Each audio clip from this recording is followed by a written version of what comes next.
back in 2012, we had 3 young Canadian women come and speak and sing to us. They were actually musicians. And one of them, Cynthia Long, was a psychic, a channel, and she would write a poem for anyone who asked. And I believe we paid as well. But several of us had poems done, and we asked her to do a group poem. Now, let me give you a little bit of background about her because I thought it was very interesting. And this is my memory. If anybody out there remembers differently, chime in. But as I remember, she lived in Toronto and she was psychic and doing some channeling. And a little Chinese girl was abducted from her home. And the whole city was in an uproar about what happened to this little Chinese girl. And Cynthia went to the police and offered to work with them to try to find her. They did find her, but she was dead. And the whole city mourned.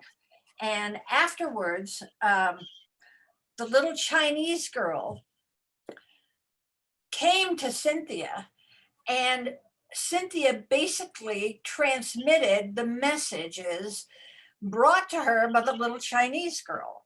So Jenny asked me, how did she do this? These are so long. How did she do it?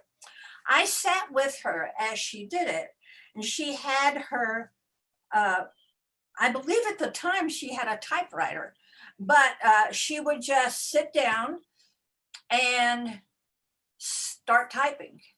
And I mean, she never stopped. And it was just boom, boom, boom, boom, boom, boom.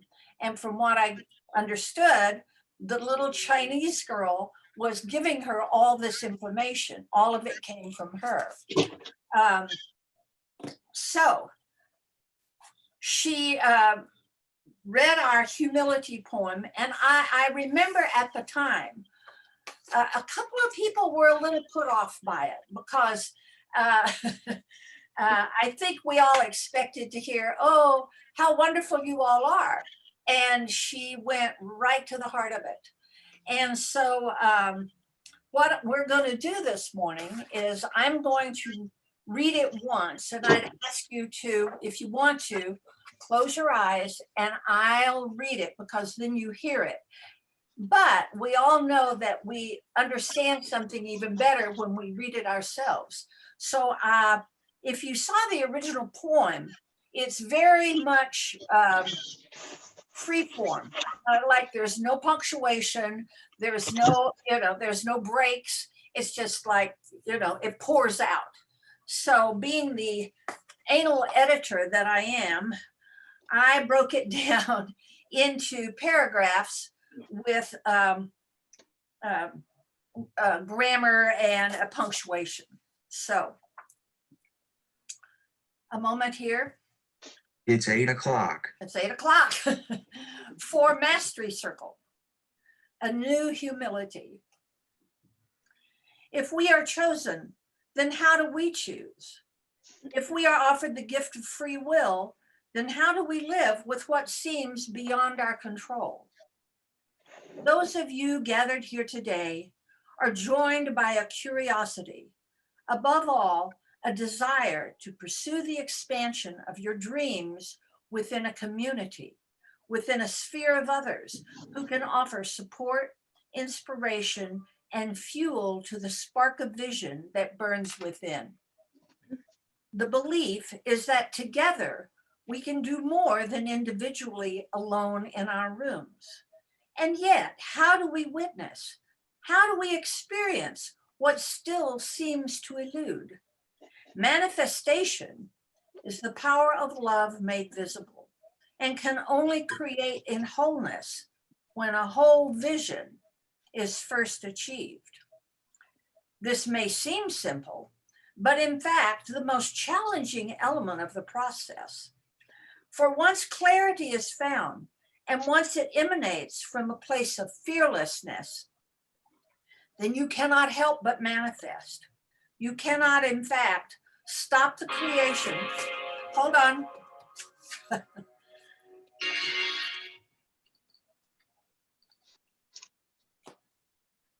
I apologize for that. This may seem simple, but in fact, the most challenging element of the process. For once clarity is found, and once it emanates from a place of fearlessness, then you cannot help but manifest. You cannot, in fact, stop the creation of what you see and believe. At the heart of all healing, whether it be an individual, a community, or the world, is the concept of self-responsibility, which means the knowing. Nita, I'm going to mute everybody and then unmute yourself.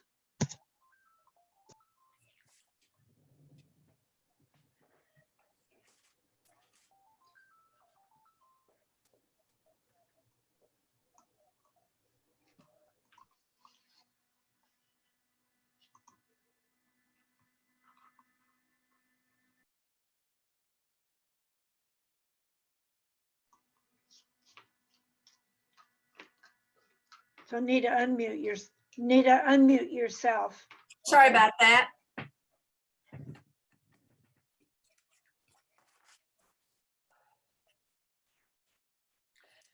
The heart of all healing, whether it be an individual, a community, or the world, is the concept of self-responsibility, which means the knowing that we create at all times, either in the negative or the positive. And so any and every experience that comes to us is yet another tool to teach us of what we have yet to learn.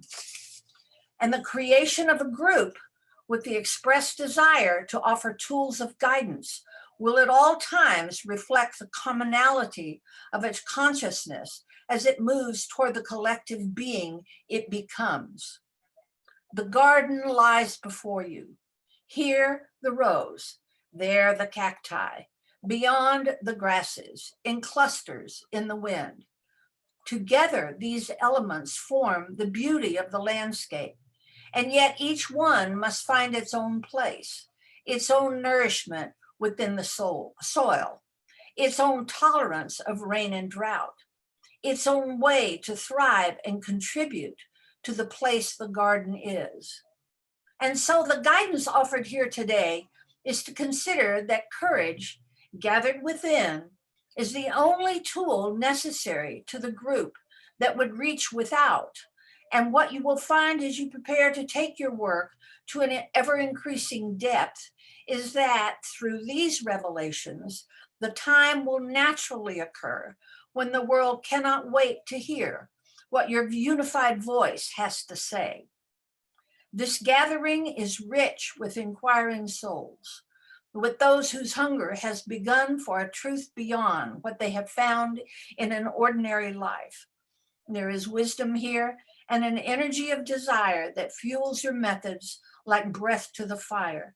There is also love, a great love for the aching world you see at your feet, the hugeness of the emptiness in the hearts of so many women and men. But because you are seekers and because you asked, we must offer a truth, which is that there is a new humility that awaits you. And in your quest for brilliance, it must be found. The path toward honesty for an entire planet or for one soul is exactly the same. It begins in the quest for the many names of fear and ends in the release of each one of these from body, mind, and heart until the space is created for all known love to abide. Each individual holds as many sources of fear as a tree bears leaves, and in each leaf must rise the brilliant color of its death before it falls and before it crumbles into the earth, preparing for new growth to be found. And here in this room today, is gathered a deep forest with many mighty trees. And together they may create a brilliant spring if together they are willing and ready to let the seasons change. We offer these as possible places of resistance that may be shared. Fear of failure. What if I try? What if I dare to show myself and my dreams, to define myself as one who believes in these possibilities? And then, when the dream fails, I am exposed in my foolishness, this hidden aspect of me. Fear of loss of control. What if I become lost in the direction chosen by others and my voice is no longer heard? And then I am forced to be a part of something that reveals my deeper fear, that I am not safe, that I am not loved at all. Fear of exposure. What if in my attempt to be honest, I reveal too much? And instead of admiration for my courage, I receive judgment about the truth of the shadows I hold inside. Fear of loss. What if I am not good enough after all, and something I say or do casts me out, takes me from this place where I seek love and acceptance for all that I am? Fear of loss of faith. What if I cannot do it? What if I try, and we all try, and then we are proven wrong in our dreams, and this daring to step out and say, I have an answer, will collapse upon us, and we will be revealed as false dreamers after all. Fear of self-blame. What if I am asked to reevaluate my perspective of myself, to see that what I thought was self-love is in fact a bravado that covers up deep fears of inadequacy, so deep that I have not yet named them, not to my friends and not to myself.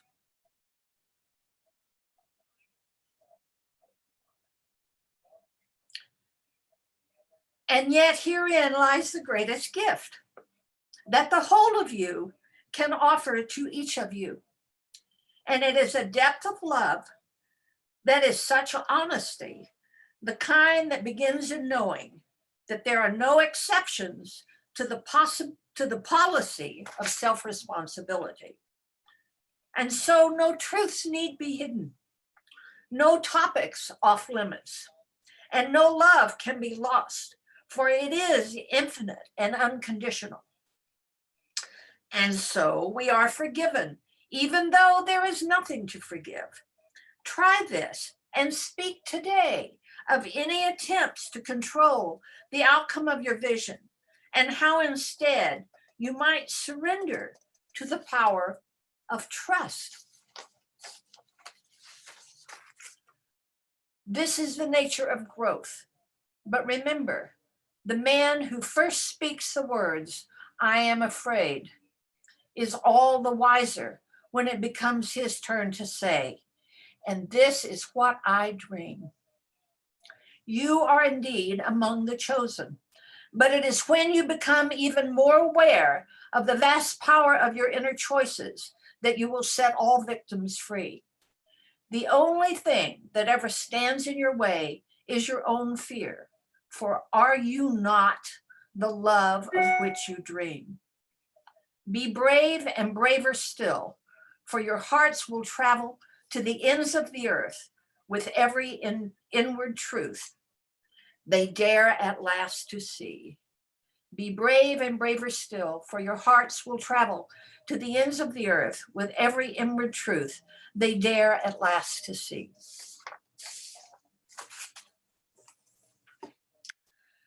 So, reading that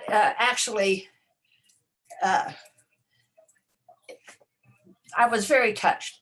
So what I'd like to do now is to We have exactly 25 people, and there are exactly 25 segments. Shall we begin? Now, on my screen, I have it to all people, and it starts on the left and goes, I don't know if you have the same breakout on your screens. All right, then what I'm going to do is go to my share screen.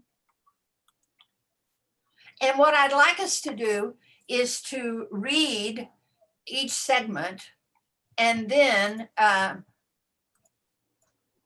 we can have a bit of conversation if somebody has something to say. And if not, we'll just keep reading. So let's begin. Number one with, I was going to say Mary Grace, but she's chewing. I just swallowed. Okay. Mary Grace, it's very small, but would you read number one? Sure. If we are chosen, then how do we choose? If we are offered the gift of free will, then how do we live with what seems beyond our control? I'll go for number two. Okay. Those of you who have gathered here today are joined by a curiosity. Above all, a desire to pursue the expansion of your dreams within a community, within a sphere of others who can offer support, inspiration, and fuel to spark a vision that burns within you. This is good. Why don't people just volunteer? Just jump in.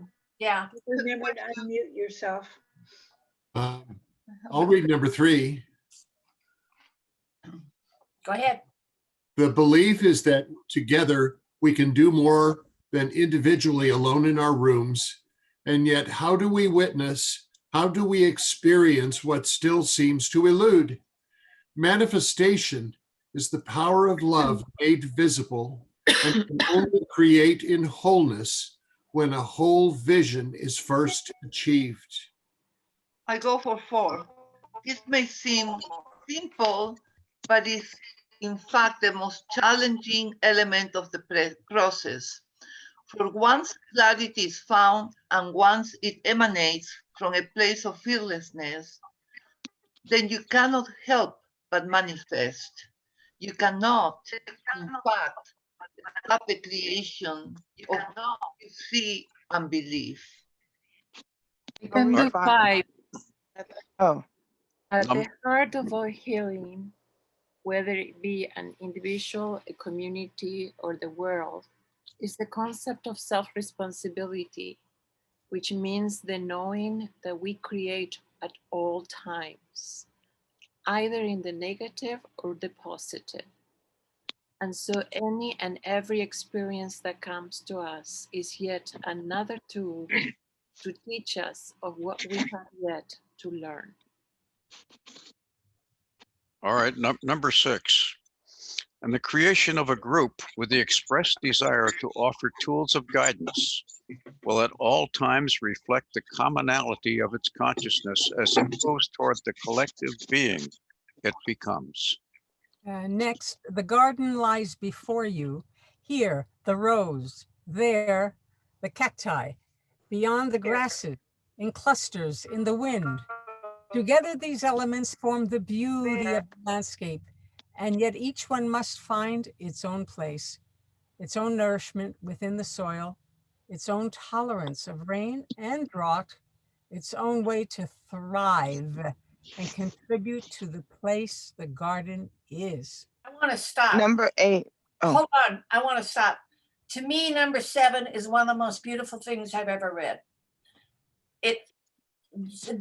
Again, the metaphor of the garden and everyone in it, and how it's the whole wildness creates the beauty. That was always brings me to tears. Okay, number 8. number 8. And so the guidance offered here today is to consider that courage gathered within is the only tool necessary to the group that would reach without and What you will find as you prepare to take your work to an ever increasing depth is that through these revelations, the time will naturally occur when the world cannot wait to hear what your unified voice has to say. Thank you. Number 9, this gathering is rich with inquiring souls, with those whose hunger has begun for a truth beyond what they have found in an ordinary life. There is wisdom here and an energy of desire that fuels your methods like a breath to the fire. There is also love, a great love, for the aching world you see at your feet, the hugeness of the emptiness in the hearts of so many women and men. Number 10, but because you are seekers, because you are seekers, because you asked, we must offer a truth, which is that there is a new humility that waits you. And in your quest for brilliance, it must be found. Number 11, the path toward honesty for an entire planet or for one soul is exactly the same. It begins in the quest for the many names of fear and ends in the release of each one of these from the body, mind, and heart until the space is created for all known love to abide. Number 12, each, oops, come on. It got away from me. Oh, sorry. Each individual holds as many sources of fear as a tree bears leaves, and in each leaf must rise the brilliant colors of its death before it falls and before it crumbles into the earth, preparing for new growth to be found. 13, and here in this room today is gathered a deep forest with many mighty trees, and together they may create a brilliant spring if together they are willing and ready to let the seasons change. Number 14, we offer these as possible places of resistance that may be shared. Fear of failure. What if I try? What if I dare to show myself and my dreams to define myself as one who believes in these possibilities? And then when the dream fails, I'm exposed in my foolishness, this hidden aspect of me. Can I just step in with a comment here? I remember very well our group in person, and there weren't nearly as many people there. But from 14 on, there were certain people in the group who were really triggered and very upset with this poem. The idea that their shadow is going to show for the whole world to see, and that it's a new humility, a new humbleness, which people really reacted to, as I recall. Yes. So I think it's important that people make comments in between, from 14 on especially. So. Yes, I agree. So I'd like to comment as well on number 14. So this is my fear with you guys, is that what if I open myself up? And how are you going to judge me? And how are you going to look at me? Am I going to look foolish? Am I going to look non-spiritual? Am I going to look unintelligent? This is a great fear that I have every Tuesday morning, is how what I say going to be judged. And it's this part really just shot out at me, because I need you guys to help me to be fearless.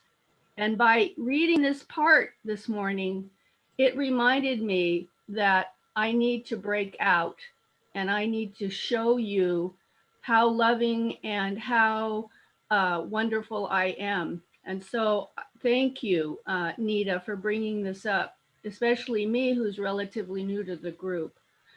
It gives me permission to be myself. And so may I read number 15? Before you do that, Lisa, may I make a comment in response? Yeah.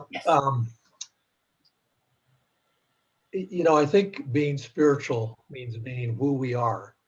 That means being everything that we are. And there's really nothing that is not spiritual. It's all part of who we are. So I want And to thank say, you. I want to say that when I joined the original Inside Edge, it took me 5 years to have the nerve to share. And I was shaking so badly I could barely speak. Yeah. See, and this is so important to me because this is what I need. This is the hurdle that I need to overcome with this group.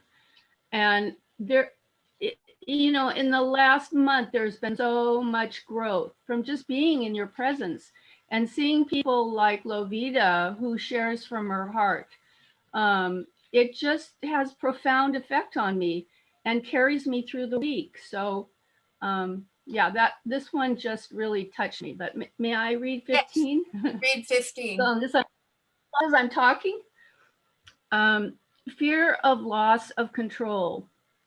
What if I become lost in the direction chosen by others and my voice is no longer heard?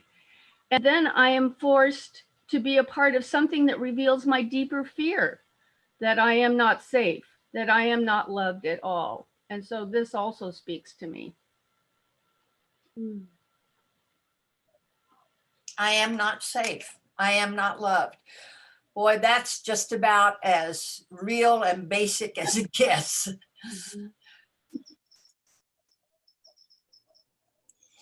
16, fear of exposure. What if, in my attempt to be honest, I reveal too much? And instead of admiration for my courage, I receive judgment about the truth of the shadows I hold inside. 17. Can I Fear respond to Wait, 16? Yeah. That feels so much like me. I often feel I don't disclose at all, but if I start, it goes on and it's too much, and then I'll be judged for the shadows. Ron has his voice, or has his hands up. Ron. Lisa, there's one thing you have to remember.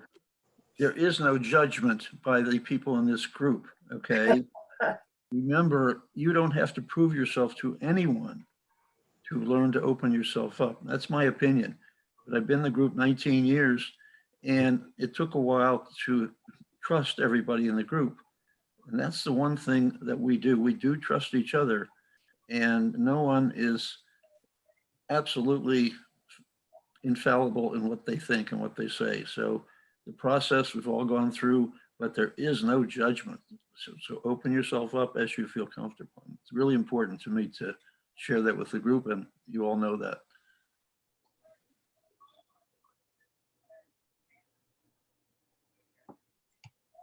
All right, I will continue with 17. And this, as we're reading it, number 1 is just racking me inside. I'm full of judgments, you know, and on myself and everything I experience. And I just wrestle with that. That's part of my growth.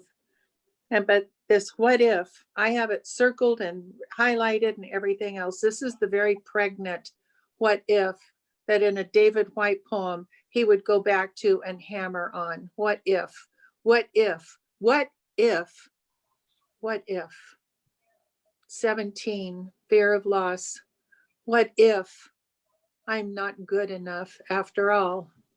And something I say or do casts me out, takes me from this place where I seek love and acceptance and for all that I am. What if? This one especially hits me because I am dealing with this on a daily basis because something I said cast me out. And I am really struggling with this. Me too. I know this too. Yeah. Me too. Everybody. Yeah. May I, just before someone goes on, I have a quote from an artist. And she said, I learned to be ashamed of my unformedness. I learned to be ashamed of my unformedness. And that was Louise Borges. I can't say her name, sorry. Bourgeois. But thank you. And she was just tormented, and she put her torment in her artwork, which was tormenting to look at. Thank you. Hope. 18, fear of loss of faith. What if I cannot do it? What if I try? And we all try, and then we are proven wrong in our dreams, and is daring to step out and say, I have an answer, will collapse upon us, and we will be revealed as false dreamers after all.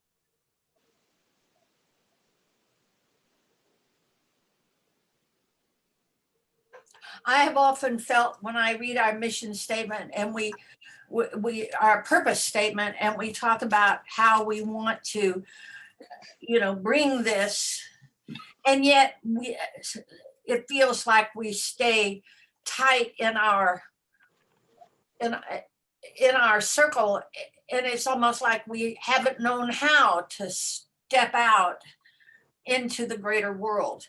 I think through Zoom we have, but it's still like, is this real?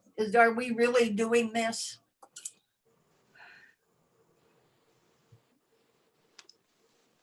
$19. Sure, I'll go. Fear of self-blame. What if I am asked to reevaluate my perspective of myself, to see what I thought was self-love is in fact a bravado that covers up deep fears of inadequacy, so deep that I have not yet named them, not to my friends and not to myself. I sort of ask myself that, when I launch into some of the things that I do, and the project that I'm doing now with Jonathan that I've dived into, and every time I'm around friends and my wife, they know what I'm doing. And what if in fact this is for all the wrong reasons and I'm doing it? But what if it's for the right reasons? So I don't know. I just do it with a complete unabashed passion and trust that whatever comes out of it is what's supposed to come out of it. I'll do 20. And yet herein lies the greatest gift that the whole of you can offer to each of you. And it is a depth of love that is such honesty, the kind that brings in knowing that there are no exceptions to the policy of self-responsibility.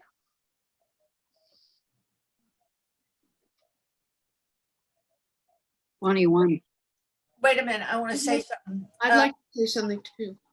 Years ago, Tim passed out a little card, and he does these little things and laminates them and hands them out. And he said, think of the other people in the group. When you wake up in the morning or before you go to sleep at night, think of the other people in the group.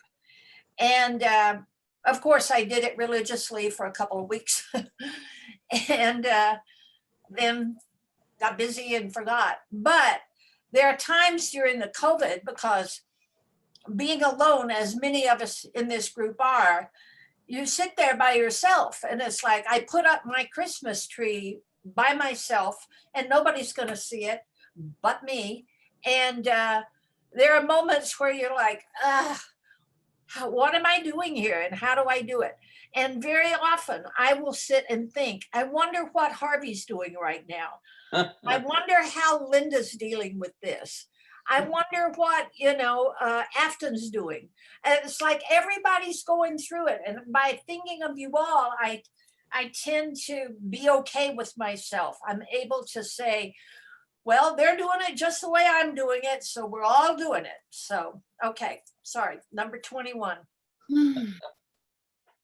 Oh, Becky wanted to say something. Oh, and Sarah. Oh, Samuel read 20, and what some of these fears are bringing up for me is that what I love about Mastery Circle is I feel there is a lot of self-responsibility. And what these fears represent to me is that we do confront them and we don't do spiritual bypass. The real path of a spiritual way is going through all of the emotions and the darkness and the light of life. And the fact that we're saying these things out loud and that people are admitting fears is the beauty and the power of this group. And it is a gift, that the greatest gift, that the love that is here provides us a kind of container for honesty that we can get beyond our fears. And I certainly have mine. Sarah. Oh, sorry. Were you done? Yep, I'm done. Sarah? I was going to read 21. Go for it. And so no truths need be hidden, no topics off limits, and no love can be lost, for it is infinite and unconditional. And so we are forgiven, even though there is nothing to forgive. Try this and speak today of any attempts to control the outcome of your vision, and how instead you might surrender to the power of trust. I especially like the sentence in there that says, and so we are forgiven, even though there is nothing to forgive. Mm-hmm. I don't know where all the judgment comes from, our culture, our families, but we are who we are, and there's nothing to forgive about that. We do our best, we're imperfect, but there's no need to forgive who we were created. This to me is also one of the great paragraphs. And the one that strikes me is how you might surrender to the power of trust, trust. You actually trust these other people. You trust that nobody's going to get you. And if they do, you say, hey, what happened? I feel got. Let's talk about it. What you trust is self. That's self-responsibility. That's trusting that, all of us are talking about this. This is what comes from inside, to trust self's journey, human, unique journey, fabulous journey. Individual, unlike anybody else's, is my journey. 22? I'll do 22. This is the nature of growth. But remember, the man who first speaks the words, I am afraid, is all the wiser when it becomes his turn to say, and this is what I dream.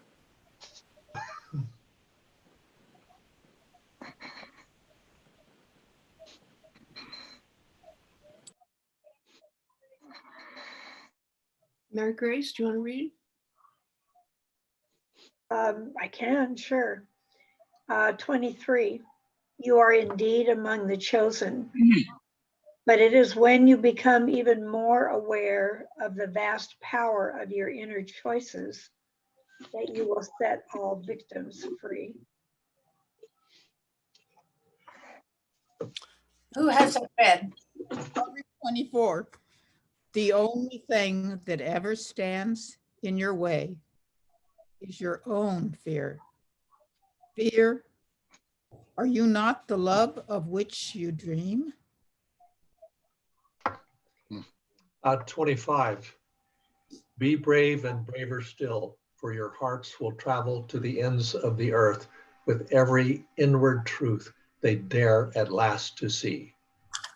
I really like that. That's a real affirmation of the truth of being who we are. Exactly. And that, of course, includes the shadow. That's Exactly. part of who we are. Mary Grace? Speaking of the response the poem got 17 years ago, I don't think we were, any of us, willing or aware of shadow work at that time. I think that's come forth with all the, I think we've all matured. And now we see what the real lessons of life are. And I think we're embracing them much more than we could then, because we didn't understand. Mary Grace, what I just want to point out, sometimes, you know, the sentence you choose to read, and that was completely out of my head, that I said, hey, why doesn't Mary Grace read? But when I realized what you actually read, and I remember what you shared in your spiritual check-in, this feels like it's really a nice answer for you, sort of, that you've set all victims free. When I'm just. Thank you, Whitney. Thank Hey, you. Nita, could you stop share so we could see each other's faces? There you go. Wow. I'm going to reread that one, Whitney. Thank you. Nita, could you show 21? I skipped that. It didn't print it for me. 21. Could I see 21, please? 21, do you want to see it, or do you want me Yeah, to? just the end. Trust this and speak today. Is that the end? Trust this and speak today. Number 21, and so no truths need be hidden, no topics off limits, and no love can be lost, for it is infinite and unconditional. And so we are forgiven, even though there is nothing to forgive. Try this and speak today of any attempts to control the outcome of your vision, and how instead you might surrender to the power of trust. Thank you. The power of trust. Again. You know, Robert McDowell just put in chat a remarkable quote. Robert, would you be willing to speak that and share it with people? Sure. I was just thinking, I mean, I've really been enjoying this conversation, and it is, of course, it's very moving. I keep thinking, you know, we are all fools. And I always come back to that very popular quote, which is attributed to many people, including Mother Teresa. But, you know, if you want to make God laugh, tell him your plan. But I love this quote too. I keep thinking of coming back to this quote by Virginia Woolf, who said, "Now then is my chance to find out what is of great importance, and I must be careful and tell no lies." And that's all, I think that's all we all try to do, to be mindful, to be careful, and tell no lies. Thank you. And I think everyone here is, I think, to be honored, because the very nature of this group is itself a collective and also an individual expression of making every effort to live with truth, to discover truth, and to tell no lies. Yes. Melanie?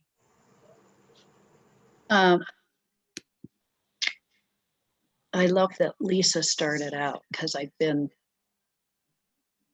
the perspective of being new the whole time of hearing this. And the first time I read it, when you sent it out, I was just touched by what I knew of the group in this last year, and how this woman wrote the poem, you know, channeled this poem for this group. And it struck me that it was so brilliant and and so compassionate and so authentic. And then having everybody read a different piece of it, share their perspective on it. The first thing Lisa brought up for me was, Lisa, you haven't been hugged by this group. That's a huge difference, I think, of what happened when we met in person. Yes. You know, you can't feel different from when you walk around the room and hug everybody in the room. There's an acceptance that comes with that dissolves the fear and the self. You know, what a spiritual group for me is an opportunity to be part of the collective, and You're off to PT.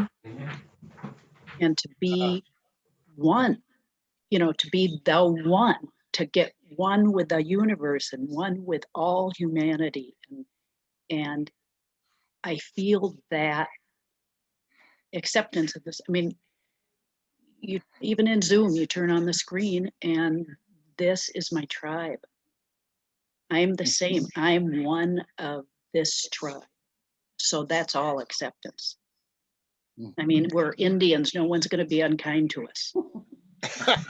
I think you brought up an excellent point, because hugs for 10 minutes were so powerful. And there was so much around the hugs, like, how do you hug? Who do you hug?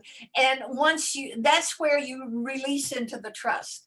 So I'm looking forward to when we all can be together again and we can all hug one another, even in Italy and France. Let's have our next meeting there.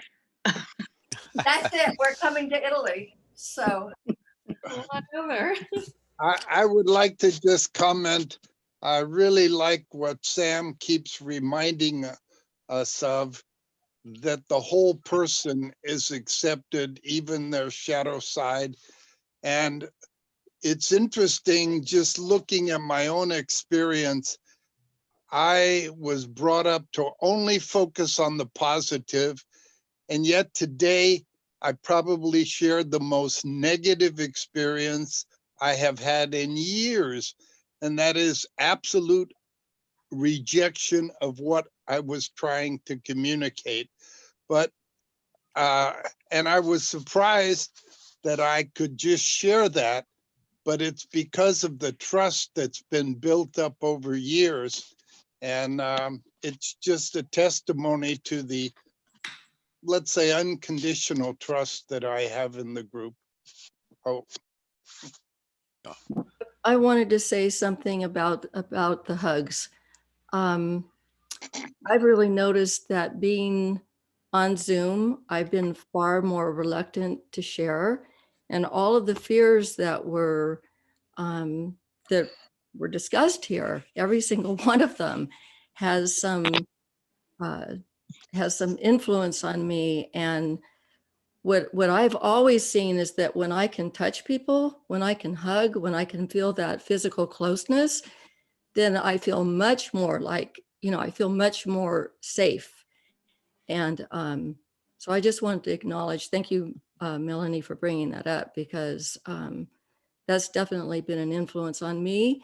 And so and everything that what you said, Lisa, it's that feeling of, how do I connect without being able to have that physical connection? So anyway, just wanted to say that. Lovita, did you want to speak? Or were Well, you waiting? I think Ron had his hand up. Ron and Linda and Gordon. Okay, may I just, before you go off here, I was in the original writing of this, and I read it over and over through the years. And last night I was going through it again, and a lot of Rumi poems came up. One was Chickpea to the Cook, which is Coleman Barks has done an incredible job of translating a lot of it. But in terms of being innocent, there's the Empty Boat. and the guest house. It's like a lot of these emotions and fears that it's like, and I've shared clearly over the last several months, I've been struggling, and it's like, it's not without effort. I just need to say that it's not all, you know, unicorns and whatever. But these Rumi poems were absolutely powerful and riveting as I was reading them and seeing how they tied in so closely to this poem. And there's another one, it's in the Book of Love by Coleman Barks, is the love dogs. It's like a dog will bring love unconditionally over and over and over again. And it's like one of my quests and sincere longings has to be a love dog to life and to living. And what a privilege it is to be with a group that holds that example and possibility of being a love dog to the healing of ourselves and each other and the planet. Thank you.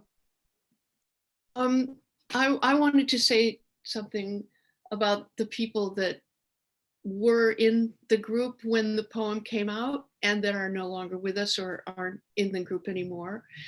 I can't remember their names. The Kidney Brothers. Phil, Nick. Phil and Nick. Nick, what? Nick Raff. Nick Raff and Bill Gross. Phil Gross and Jane and Sparky and Pat and Kai, yeah. Oh yeah, and BB. There were probably some others, but it was a different group back then, and we have so many new people now from so many broader perspectives around the world. It's awesome, and thank you so much for editing this poem, because I remember it. I thought it was kind of confusing, and it's very clear with your editing, Nita. So bravo on that. Thank you. I'm being blinded by the light here. Linda's hand is up. Yes. And so's Ron. His has been up for a while. Yeah. I'll go first. Couple of You want to go quick first? Okay. Go ahead. All right. I wanted to talk about sharing that sometimes when I was in the circle, you know, when we were meeting, and I would think, I can't connect. And I know when I force myself to share, I'm all connected. Mm-hmm. And then sometimes, even in this circle, I think, well, I'm connecting. And then, oh, did somebody hear me? I'm alone again. So this is very common and very understandable. So shit, don't beat up on yourself. Done. Ron and Gordon. Melanie, thank you very much in the hugging. There's one thing you forgot to say. Every hug is all in. When you hug somebody at our meetings, everybody's all in. You feel that hug and it stays with you for a period of time, week to week. It's the strength of the hug is so emotional. It's just beautiful. The second thing is that most importantly, Nita, I remember this from 2012, 13. I was profoundly affected by it. And thank you for doing such a fantastic job. I'm emotional about it as I speak. I left the screen for a minute because I had a little attack, sugar diabetes attack, so I had to put some sugar in my system. But this has been an amazing session today. Just amazing. Gordon? I just wanted to thank everybody for the way that you've structured the poem, Nita, and perhaps Lovita, by breaking it into paragraphs, putting the enunciation in. It has made it much more clear, and for me it developed a much greater understanding of what the poem was saying. Yeah. Now I want to take it and really study it day after day after day. It's worthwhile. Thanks. Ho. Oh wait, Patricia, I know we're running late, but hey. Bill. Thank you for the poem. Definitely, although like Gordon said, it's so full of wisdom. And I wanted to share with the group that every Tuesday morning, I feel a 2-hour hug from all of you. Thank you. Yes. I just Bill, want, just wanted to say how meaningful this whole hour is, this 50 minutes. And for me, it's I'm feeling everybody involved. I feel like I'm getting to get to know people and to connect individually with people. Everyone seems to me to be sharing from such an authentic, deep level, which to me is just, that's why I'm in Mastery Circle. So I just am feeling grateful for everybody's share.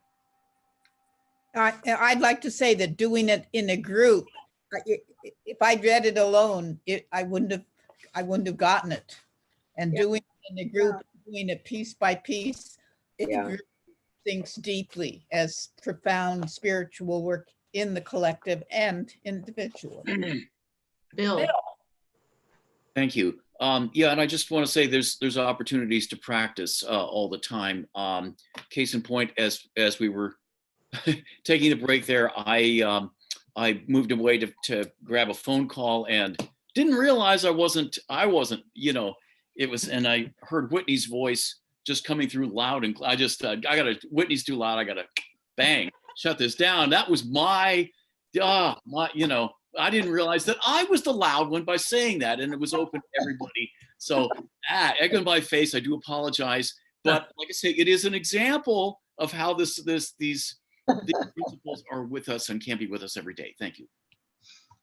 I just want to say the fact that this Canadian woman who never knew us, who didn't know us, sat down with this incredible story of this Chinese child and who gave us this gift that has been with us all this time and now is affecting us even more deeply. I mean, if miracles and miraculous things don't exist, I think this is proof of it. How that connection happened is truly divine, in my opinion. And her name now is Adi Kanda, and she does do readings if you are interested. Yeah, I can actually contact her and send out her. I can, yeah. The personal poem she did for me knocked my socks off. I'm thinking it's you making noise.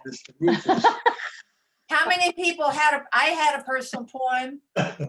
Harvey had a poem. Linda, anybody else? Sam. Yeah.